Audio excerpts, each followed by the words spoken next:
Hi friends, వీడియోలోకి వెళ్ళే ముందు ప్లీజ్ లైక్ చేయండి. Please support my channel. ఏమే ఏమే నిన్నే పిలుస్తున్నాను, వినిపించడం లేదా? నాకు చెవులు బాగానే పనిచేస్తున్నాయి, కానీ ఎందుకలా అరుస్తున్నావు? సీరియల్స్ చూస్తున్నాను, కనిపించడం లేదా ఏంటి? కాసేపు రిమోట్ ఇవ్వు, న్యూస్ తోస్తాను. కావాలంటే విడాకులు ఇస్తాను, కానీ రిమోట్ మాత్రం ఇవ్వను. విడాకులు ఇస్తాను కానీ రిమోట్ ఇవ్వవా? టీవీలో మొగుడే ప్రత్యక్ష దైవం సీరియల్ చూస్తున్నాను, కాసేపు పక్కకు తప్పుకో. టీవీలో వచ్చిన మొగుడిని మాత్రం దైవంలాగా చూస్తారు, ఇంటికి వచ్చిన మొగుడిని మాత్రం దెయ్యంలాగా చూస్తున్నావు. మెంటల్ దానా, టీవీ చూడ్డానికి కూడా ఒక హద్దంటూ ఉండాలి. అసలు ఏంటి నీ నస?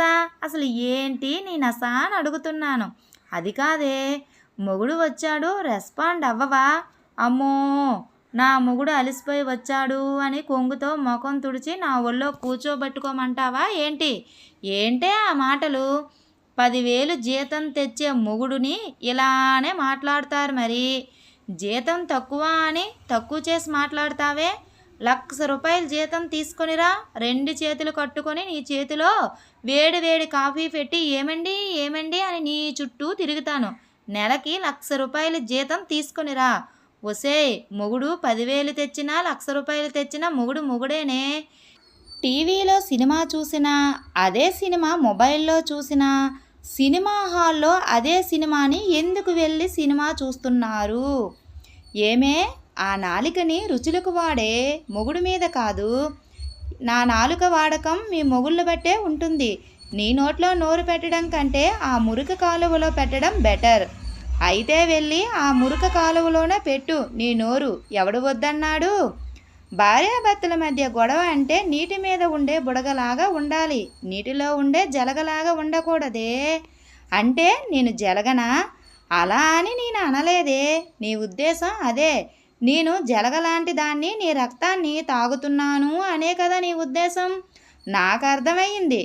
చిన్న అర్థంతో మాట్లాడితే దానికి నానా అర్థాలు తీసి అర్థం లేకుండా మాట్లాడుతున్నావేంటే? మీ ఆడవాళ్ళందరిది కప్ప మెంటాలిటీ. నీళ్ళల్లో ఉంటే ఒడ్డు మీదకు దూకుతారు, ఒడ్డు మీద ఉంటే నీళ్ళల్లో దూకుతారు.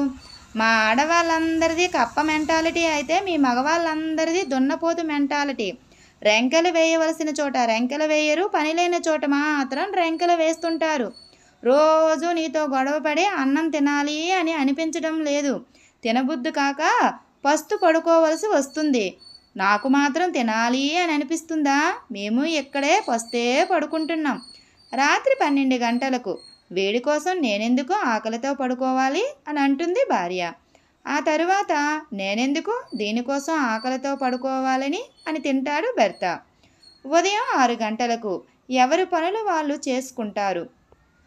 మాయిదారి పిల్లి అన్నం మొత్తం తినేసినట్టు ఉంది.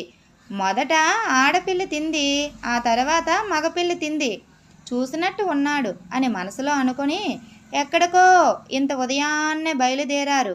బయటికి వెళ్తున్నా. ఏం వెళ్ళకూడదా? నువ్వెక్కడికైనా వెళ్ళు, రాత్రి 9 గంటల వరకు ఇంటికి రాకు. ఏ యమగండం ఉందా? కాదు, సుడిగండం సీరియల్ ఆ టైంలోనే వస్తాయి, అందుకు. కుక్క తాకర వంకర, ఆడదాని బుద్ధి వంకర అని ఈ రెండింటిని ఎప్పుడు మార్చలేంలే. ఇలాంటివి బొచ్చుడు విన్నాం. పో. రాత్రి 9 గంటల తరువాత ఈ ఆడవాళ్లకు సీరియల్ మీద ఉన్న ప్రేమ మొగుడు మీద కొంచెం ఉన్నా బాగున్ను.